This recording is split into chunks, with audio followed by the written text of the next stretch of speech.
नमस्कार, मैं हूं अंकुर और आप देख रहे हैं सत्य दिक्कत सुबह 11 बजे का न्यूज बुलेटिन। आज सियासत से लेकर अंतर्राष्ट्रीय जगत तक कई बड़े और चौंकाने वाले घटनाक्रम सामने आए हैं।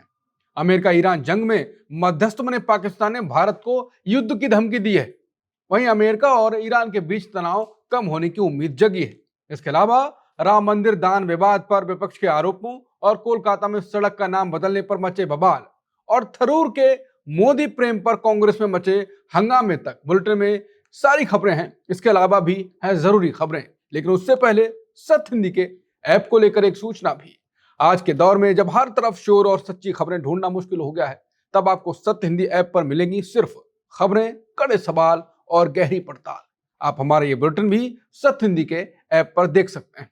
इसका लिंक नीचे वीडियो के डिस्क्रिप्शन में दिया गया है। एक क्लिक करें और जुड़े उस सच के साथ जो आपसे सीधे सरोकार रखता है। अब जानते हैं बुलेटिन की 5 बड़ी खबरें। अमेरिका ईरान जंग में मध्यस्थ बने पाकिस्तान ने अब दी भारत को युद्ध की धमकी। अमेरिका और ईरान के बीच स्विट्जरलैंड में पूरी हुई बातचीत, कई मुद्दों पर बनी सहमति। राम मंदिर दान चोरी पर केजरीवाल का हमला, कहा कार्रवाई हुई तो गिर जाएगी सरकार। कोलकाता में सोहरावर्दी एवेन्यू का नाम बदलने पर हंगामा, क्या बिना इतिहास जाने बदल दिया नाम। मोदी की तारीफ पर थरूर और कांग्रेस आमने सामने, बयानों पर कांग्रेस नेता गुस्साए। अब शुरुआत करते हैं पाकिस्तान की भारत को धमकी से। अमेरिका और ईरान के बीच समझौता कराने में मध्यस्थ की भूमिका निभाने वाला पाकिस्तान अब भारत को धमकी दे रहा है। पाकिस्तान के रक्षा मंत्री ख्वाजा आसिफ ने सिंधु जल संधि पर भारत के रुख को देखकर धमकी दी। दरअसल भारत ने संयुक्त राष्ट्र में सिंधु जल संधि को फिर से बहाल करने पर अपना पुराना रुख दोहराया। इसके बाद पाकिस्तान भड़का हुआ है। ARY न्यूज से बात करते हुए ख्वाजा आसिफ ने कहा, जब हमें लगेगा कि हमारी राष्ट्रीय सुरक्षा खतरे में है तो हम निश्चित रूप से भारत के खिलाफ युद्ध छेड़ देंगे। पानी हमारी राष्ट्रीय सुरक्षा का एक हिस्सा है। उन्होंने दावा किया कि अगर इस्लामाबाद को इस बात के सबूत मिलते हैं कि भारत जल आपूर्ति को बाधित करने के लिए खतरनाक स्पीड से काम कर रहा है तो सैन्य कार्रवाई पर विचार किया जाएगा। अमेरिका और ईरान ने 60 दिनों में समझौते का रास्ता तय किया है। स्विट्जरलैंड में दोनों देशों के बीच बातचीत पूरी हो गई। कतर और पाकिस्तान ने इसकी जानकारी दी। उन्होंने कहा कि बातचीत सकारात्मक माहौल में हुई। दोनों देशों के बीच कुछ अहम मुद्दों पर प्रगति हुई है। इसी के साथ एक उच्च स्तरीय समिति बनाने पर सहमति बनी। यह समिति पूरी बातचीत पर राजनीतिक निगरानी रखेगी। मुख्य वार्ताकार इस समिति को नियमित जानकारी देंगे। इसके लिए अलग अलग कार्य समूह भी बनाए जाएंगे। ये समूह परमाणु कार्यक्रम और प्रतिबंधों जैसे मुद्दों पर काम करेंगे। इसके अलावा समझौते को लागू करने और विवाद सुलझाने के लिए भी एक समूह बनेगा। दोनों देशों ने 60 दिनों के भीतर अंतिम समझौते का रोड मैप भी तय कर लिया है। अब इस पूरे हफ्ते स्विट्जरलैंड में तकनीकी स्तर की बातचीत जारी रहेगी। इसमें बाकी बचे मुद्दों पर चर्चा होगी। इसी बीच लेबनान को लेकर भी एक नई व्यवस्था बनाने पर सहमति बनी है। इसके लिए कतर और पाकिस्तान की मदद से एक विशेष तंत्र बनाया जाएगा। इसका मकसद लेबनान में सैन्य कार्रवाई को खत्म करना है। हालांकि इजराइल और हिजबुल्लाह के बीच तनाव अभी भी बना हुआ है। फिलहाल दोनों देशों के बीच बातचीत आगे बढ़ने से समझौते की उम्मीद मजबूत हुई। समझौते पर ईरान के विदेश मंत्रालय के प्रवक्ता इस्माइल बकाई ने कहा कि अंतिम समझौते के लिए जरूरी तैयारियों पर चर्चा हुई। कई बचे हुए मुद्दों पर भी बात आगे बढ़ी। ईरान की विदेशों में फंसी संपत्तियों को लेकर चर्चा हुई। इसके साथ ही ईरानी तेल की बिक्री पर प्रतिबंधों में छूट का मुद्दा भी उठाया गया। बकाई ने कहा, इन मामलों में अच्छी प्रगति हुई है। इससे अंतिम समझौते की उम्मीद और मजबूत हुई है। दोनों देशों के बीच हॉर्मुज जलडमरू मध्य को लेकर भी सहमति बनी। तय हुआ वहां से गुजरने वाले जहाजों की सुरक्षित आवाजाही जारी रहेगी। अमेरिका और ईरान ने हॉर्मुज जलडमरू मध्य के लिए सीधी संपर्क व्यवस्था बनाई है। स्विट्जरलैंड में हुई बातचीत के बाद यह फैसला लिया गया। कतर और पाकिस्तान ने संयुक्त बयान जारी कर इसकी जानकारी दी। दोनों देशों के बीच एक नई संपर्क लाइन बनाई गई है।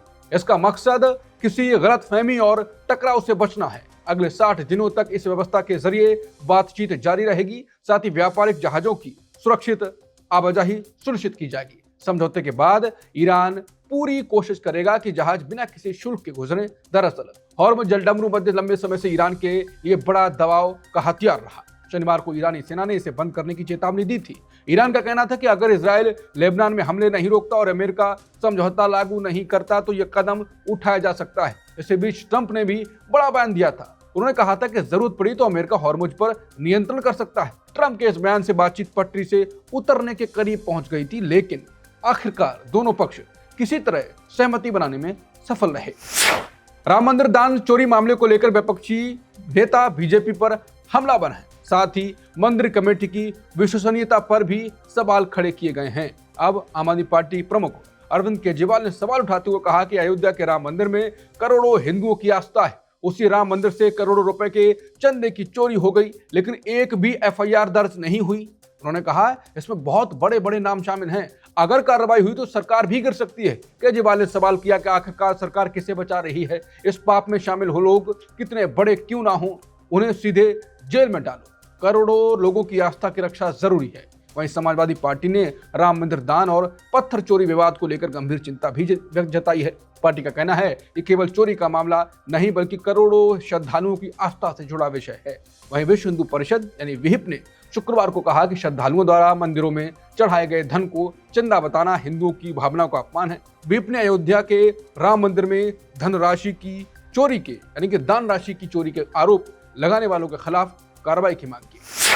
कोलकाता की एक सड़क का नाम बदलने पर नया विवाद खड़ा हो गया। पश्चिम बंगाल में राजनीति और इतिहास आमने सामने आ गए। शुभेंदु अधिकारी ने कोलकाता नगर निगम के फैसले का स्वागत किया। उन्होंने इसे ऐतिहासिक कदम बताया। फैसले के मुताबिक सोहरावर्दी एवेन्यू का नाम बदलकर गोपाल मुखर्जी रोड किया जाएगा।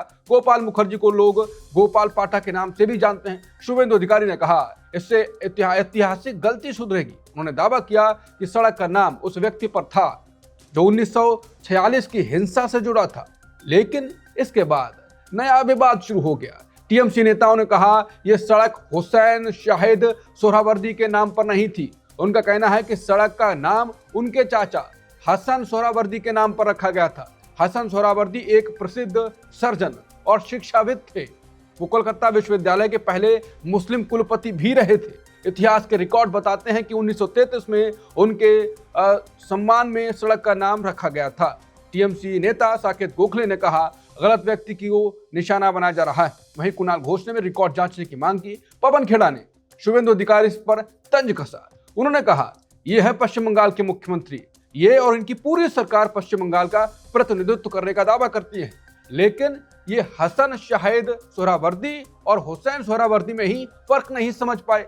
हसन शाहिद सोहरावर्दी एक विद्वान, शिक्षाविद, कला समीक्षक और कलकत्ता विश्वविद्यालय के पूर्व कुलपति थे, जबकि हुसैन सोहरावर्दी को बंगाल का कसाई कहा जाता है। इसी भ्रम में उन्होंने उस सड़क का नाम बदल दिया जो हसन शाहिद सोहरावर्दी के नाम पर थी।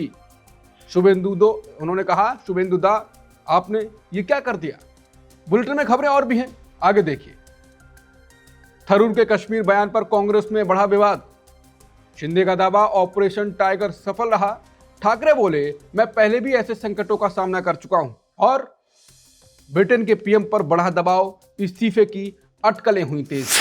कश्मीर पर शशि थरूर के बयान से कांग्रेस के भीतर विवाद खड़ा हो गया। दरअसल कांग्रेस सांसद शशि थरूर हाल ही में श्रीनगर पहुंचे थे। वहां उन्होंने उपराज्यपाल मनोज सिन्हा से मुलाकात की। मुलाकात के बाद उन्होंने सोशल मीडिया पर अपनी राय भी रखी। थरूर ने कहा जम्मू कश्मीर में हालात सामान्य होने की दिशा में आगे बढ़ रहे हैं। उन्होंने कई सकारात्मक बदलाव का जिक्र भी किया, साथ ही माना कि अभी कई चुनौतियां बाकी हैं, लेकिन उनका यह बयान कांग्रेस के भीतर ही विवाद का कारण बन गया। जम्मू कश्मीर कांग्रेस के मुख्य प्रवक्ता रविंद्र शर्मा ने खुलकर नाराजगी जताई। उन्होंने कहा कि थरूर को घाटी के लोगों से भी मिलना चाहिए था, तभी उन्हें जमीन की असली स्थिति का पता चलता।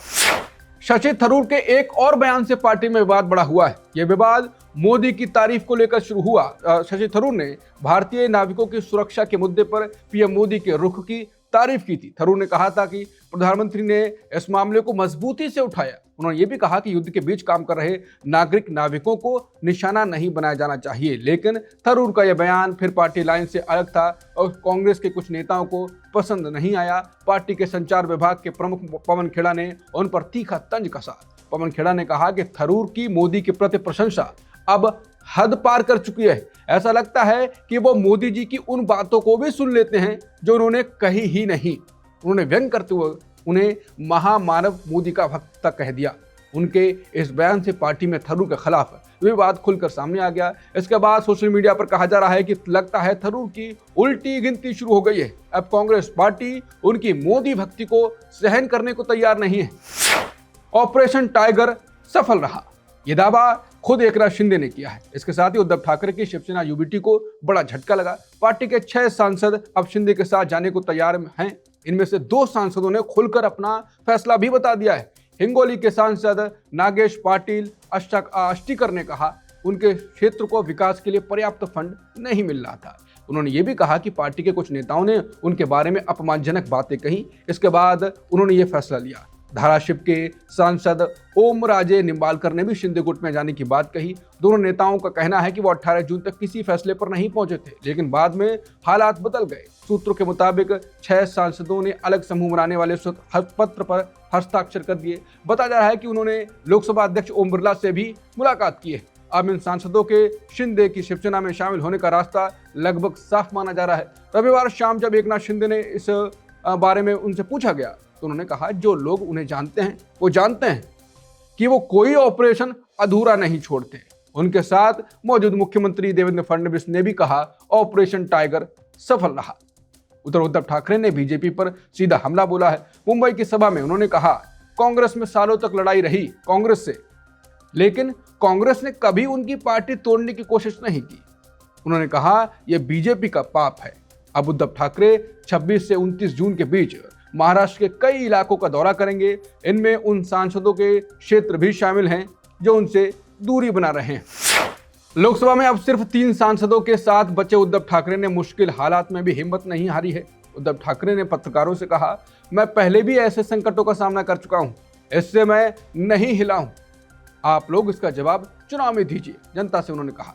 वहीं उनके करीबी सहयोगी और राज्यसभा सांसद संजय राउत ने कहा बहुत लोग आए और बहुत लोग चले गए, लेकिन ठाकरे परिवार हमेशा खड़ा रहा, इससे कोई फर्क नहीं पड़ता। उधर बागी सांसद ओम राजे निम्बालकर ने भी अपनी कार्यकर्ताओं के साथ बातचीत में अपना रुख साफ कर दिया। उन्होंने कहा फैसला हो चुका है, अब सिर्फ औपचारिक घोषणा बाकी है। ब्रिटेन के पीएम कीर स्टारमर पर इस्तीफे का दबाव अब बहुत बढ़ गया है। खबरें हैं कि पीएम कीर स्टारमर सोमवार को अपने भविष्य पर फैसला बता सकते हैं। हालांकि सरकार की तरफ से कहा गया है कि वो अभी अपने काम पर ध्यान दे रहे हैं। दरअसल कई महीनों से उनकी कुर्सी पर खतरा मंडरा रहा था, लेकिन शुक्रवार को हालात और बदल गए। उनके प्रतिद्वंदी एंडी बर्नहम संसद पहुंच गए। इसके बाद नेतृत्व बदलने की चर्चा तेज हो गई। ब्रिटिश अखबार ऑब्जर्वर की रिपोर्ट में दावा किया गया कि स्टारमर अपने परिवार के साथ इस मुद्दे पर चर्चा कर रहे हैं। पार्टी के कई बड़े नेता भी उनके फैसले का इंतजार कर रहे हैं। हालांकि शुक्रवार को खुद स्टारमर ने साफ कहा था वो किसी भी चुनौती का सामना करेंगे। उन्होंने पार्टी नेताओं से आपसी लड़ाई से बचने की अपील भी की थी। दरअसल 2024 में स्टारमर ने लेबर पार्टी को बड़ी जीत दिलाई थी, लेकिन बाद में कई विवाद आमने सामने आए, कई फैसलों को वापस लेना पड़ा। इससे उनकी लोकप्रियता लगातार गिरती गई। अब हालात ऐसे हैं कि लेबर पार्टी के 100 से ज्यादा सांसद खुलकर उनके इस्तीफे की मांग कर चुके हैं। उनका मानना है कि पार्टी को नए नेतृत्व की जरूरत है। ऐसे में सबसे बड़ा नाम एंडी बर्नहम का सामने आ रहा है। उन्हें स्टारमर का संभावित उत्तराधिकारी माना जा रहा है। उनके समर्थक चाहते हैं कि सत्ता का शांतिपूर्ण हस्तांतरण हो। सुबह 11 बजे के बुलेटिन में इतना ही। बाकी खबरों के लिए बने रहिए सत्य हिंदी के साथ। दोपहर 2 बजे मिलते हैं नई खबरों के साथ। नमस्कार।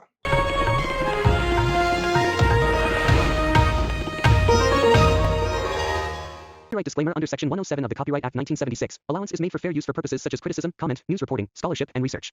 Fair use is a use permitted by copyright statute that might otherwise be infringing.